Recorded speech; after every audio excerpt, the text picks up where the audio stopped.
Le Japon a un plan secret depuis 1992. Pas pour gagner un match, pas pour gagner la Coupe du Monde. La date est fixée. 2050. En 1992. Le Japon n'a jamais joué au mondial. Leur fédération sort un truc de fou. Gagner la Coupe du Monde en 2050. Tout le monde rigole. Mais voilà ce qui est fort. Au départ, ils visaient 2092. Puis, en 2005, ils ont avancé la date. En 2050. Tu vois la différence. C'était pas un délire marketing, c'est un plan qu'ils ajustent. Il y a un détail que personne ne raconte. Dans les années 80, le Japon sort un dessin animé, Captain Tsubasa. Chez nous, on l'appelait Captain Majid. Une histoire simple. Un gamin obsédé par le ballon qui rêve de jouer la Coupe du Monde. Sauf qu'au Japon, ce dessin animé n'est pas juste un divertissement, c'est devenu un utile.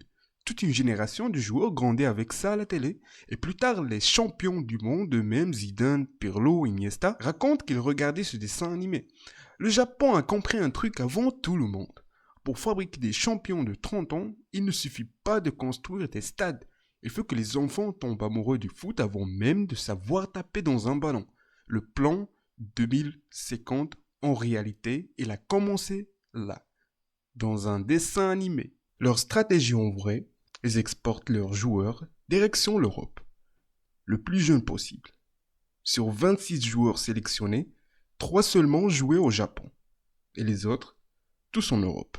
Plus tu joues contre les meilleurs, plus tu deviens bon. La deuxième, la discipline. Pas de star égoïste, façon Brésil. Un système. Chaque joueur prêt à prendre le relais, même sans ses cadres blessés. L'équipe tient. C'est ça leur arme secrète. Et ça donne des résultats de fou. Le Japon a battu l'Angleterre. Première défaite de ce pays contre une nation asiatique. Jamais arrivé avant. Mais attends, il y a un gros problème. Parce que là, tout le monde se dit ok, le Japon va exploser le monde. Mais, il y a 3 trucs qui plombent le plan. Numéro 1, leur formation est cassée. En Europe, un gamin rentre au centre de formation à 12 ans au Japon. C'est l'école qui forme. Des profs qui veulent juste gagner pour leur établissement. Un joueur japonais commence sa carrière pro vers 22-23 ans, 6 ans de retard. Numéro 2, la démographie. Ça dépasse le foot. Le nombre de jeunes au Japon va s'effondrer d'ici le milieu du siècle. Moins de jeunes égale moins de futurs joueurs. Tu peux pas tricher avec ça. Numéro 3, l'argent. Le G-League est financé par des investisseurs qui veulent juste du cash. Le public se lasse, les audiences chutent, moins d'argent, moins de stars, moins d'attractivité. Cercle vicieux. Soyez honnête 2 secondes. L'objectif réel pour 2026, pas le titre, c'est les quarts de finale.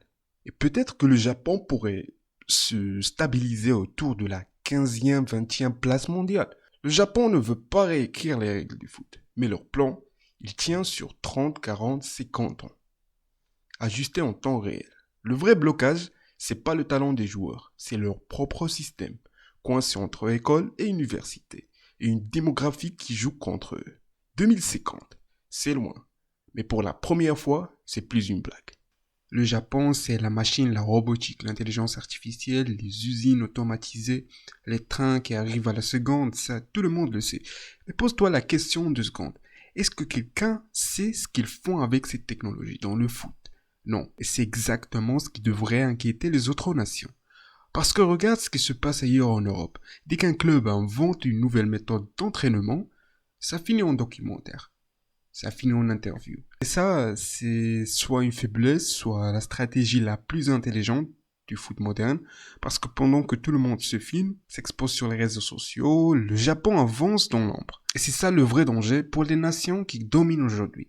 Le Brésil, l'Argentine, la France, elle avance à visage découvert. Le Japon avance masqué.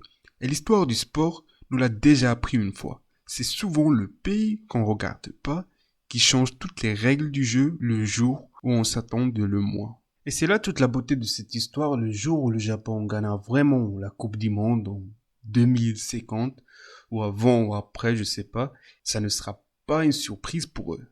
Ça sera le résultat logique d'un plan qui suivent depuis que toi et moi, on n'était même pas nés. Pendant que le monde entier se demande qui va gagner cette édition. Le Japon. Lui, il ne se pose même pas la question. Il continue d'avancer une marche à la fois en silence.